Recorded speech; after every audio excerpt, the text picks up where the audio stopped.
Ayan mga boss, nagpupuro na tayo. Ano po? Anong oras na ba ngayon? Mag-alas 9 pa lang yata. Puro na tayo dito sa naiwan natin kahapon. Sa natin palintadahan.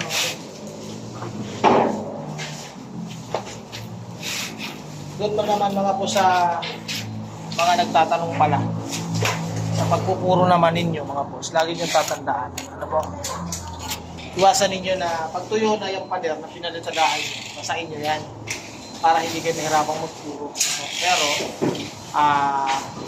dapat pag-aralan nyo talagang mabuti kung paano ang hagod nito. Paghagod nito, ito mga boss, papakita ko sa inyo kung paano tawag paghagod ng rodelang bakal sa mga baguhan. Kasi may mga nagtatanong.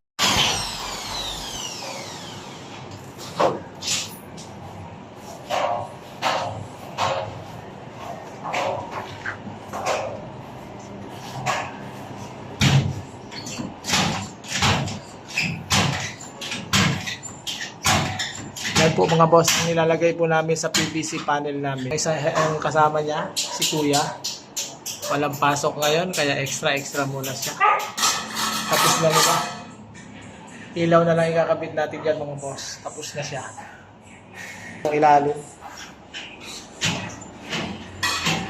Hindi pa tapos, ang bagal-bagal, hindi ako makapag-electrical.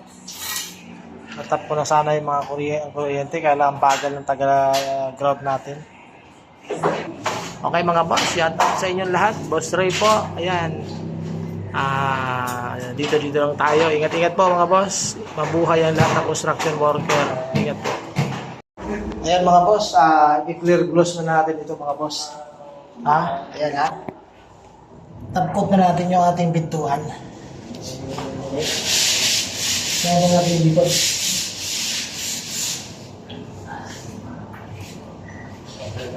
Napatungan na natin yung mga dalawang beses na sealer.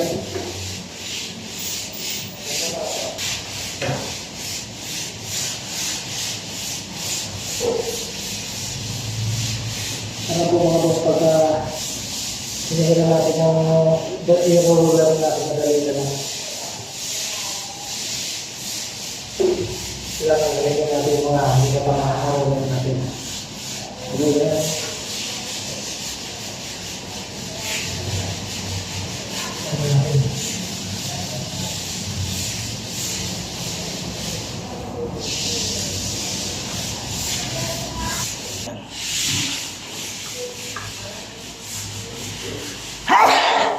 Kaya talagang mga boss, tapang talaga ng pambarnis natin.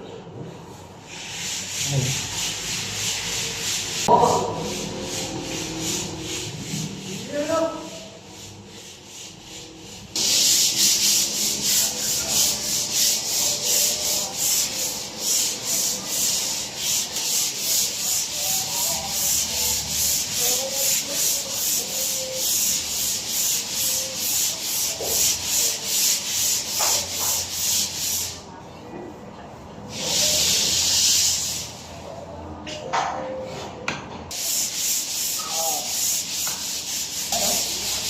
Kita agad na, ayos na.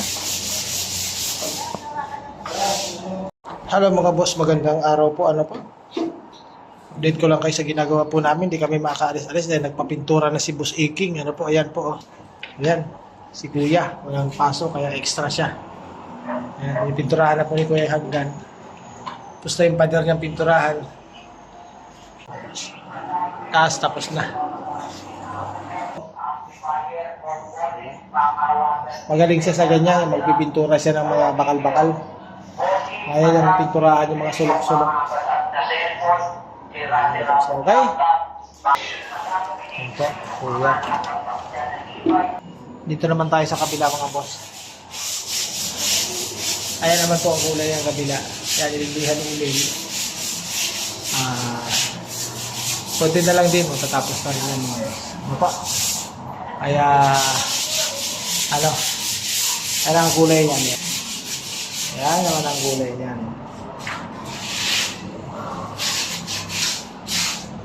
Siyempre, bago tayo mga boss magpahid, hihihain muna natin yung mga bagay-bagay para hindi magaspang ang ating ginagawa. Kuha lang akong yaya, mga boss. Ayan mga boss, dito tayo. Kalihan na po itong side na to. Ito na lang yung yaya.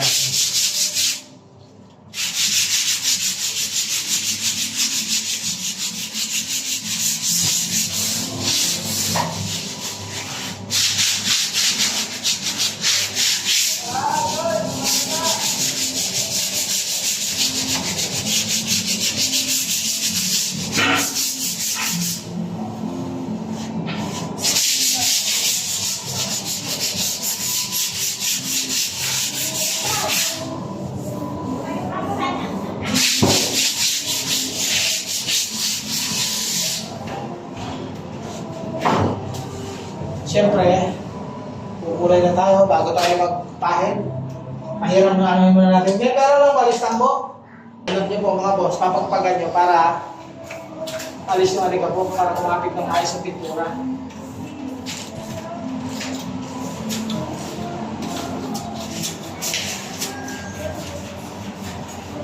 Hindi pwede magpintura kayo mga boss na hindi mo lang hinahalo yan.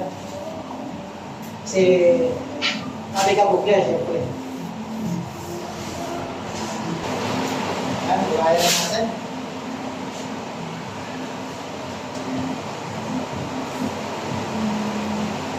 Ako po, bago ako magpahid ng roller, magpapagras muna ako ng mga sulot. Ngayon na po kasi pag-ito ng wheelgrass.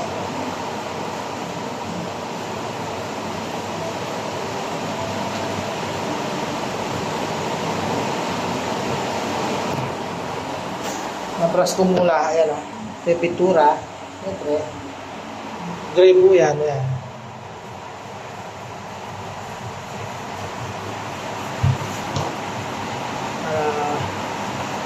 Puraan natin. Pero pag nag-roller tayo mga boss, ayan na, tingnan nyo ha. Gamitan natin ang roller.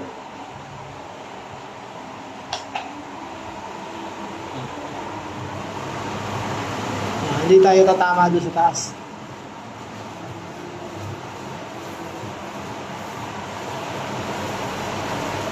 Lagi po natin tatandaan mga boss, pag tayo nagbibintura, lilihain muna natin. Pag naliha na, di ba? Saka natin pahiran. Pero bago natin pahiran, siyempre, kapag ganyan lang po, lilinisin nyo, alisin na rin ka po.